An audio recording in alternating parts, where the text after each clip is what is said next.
Our Negro friends are in need of help. During several weeks we wandered about in the woods searching for gorillas. We were mostly successful in our hunt, and I made notes of specimens of nearly all ages and kinds. But an event happened which made us leave the gorilla country and hurry towards the southern part of the continent.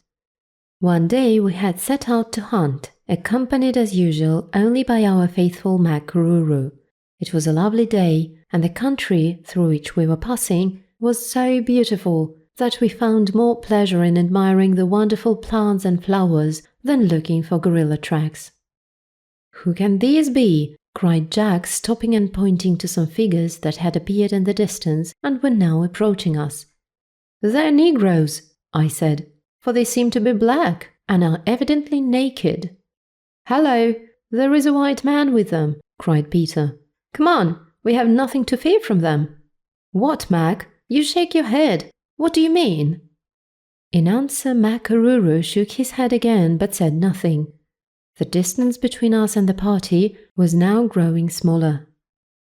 The moment the Negroes noticed us, they began to shout and wave their spears and guns, but the voice of the white man was heard commanding them to stop.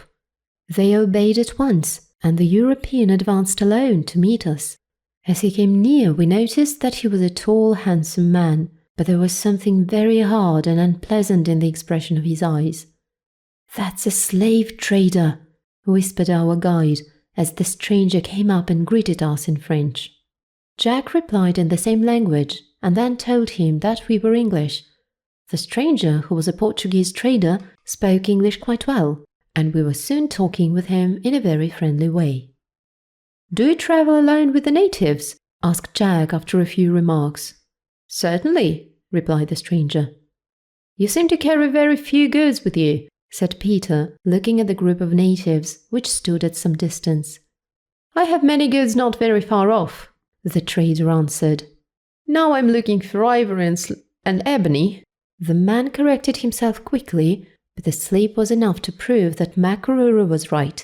The man was a slave trader.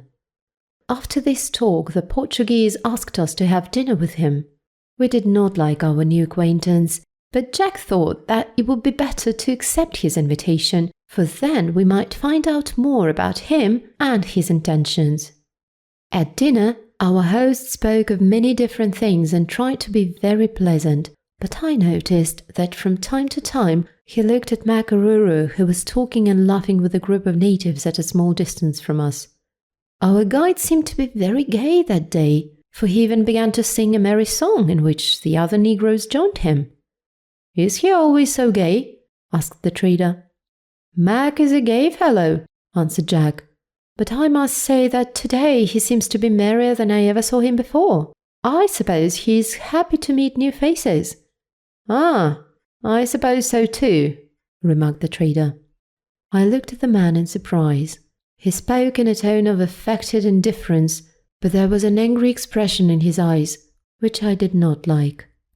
Next moment, he was smiling again. I decided to watch Makaruru and soon noticed that his gaiety was not natural. In fact, he was also acting a part. When dinner was over, we decided to take leave of the trader and continue our way. "Which way are you going?" Peter asked our new acquaintance. "I'm going west," answered the trader.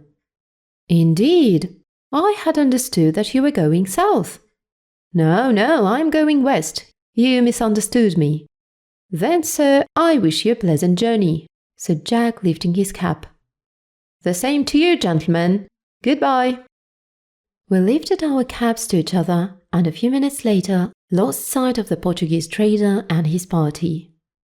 "He's a rascal, he's a slave trader, he goes south, only south," cried Makaruru as soon as the Portuguese had disappeared. "He attacks small villages and steals the Negroes. Now he's going to the village of Chief Jambai." "Are you sure of that, Mac?" Jack cried in alarm. "Quite sure, Mr. Jack. His Negroes told me so." "Then we cannot lose a moment. Say goodbye to your gorillas, Pete, my boy. We must hurry to warn our friend Jambai of the danger that threatens him and his people." "You are a good man, Mr. Jack," cried Makaruru. There were tears in his eyes. Both Peter and I agreed at once to Jack's proposal, for we obeyed our friend in everything, just as we had done in the old days when we lived on the Coral Island. We hastily returned to our camp, for it was decided that we should leave our things in charge of one of our Negroes, a clever and honest fellow. When Jack told him that he was now chief of the little party of Negroes that remained at the camp, he was very proud. We told him to follow us to Jambai's village with his men and our goods. Early next morning, we started on our journey.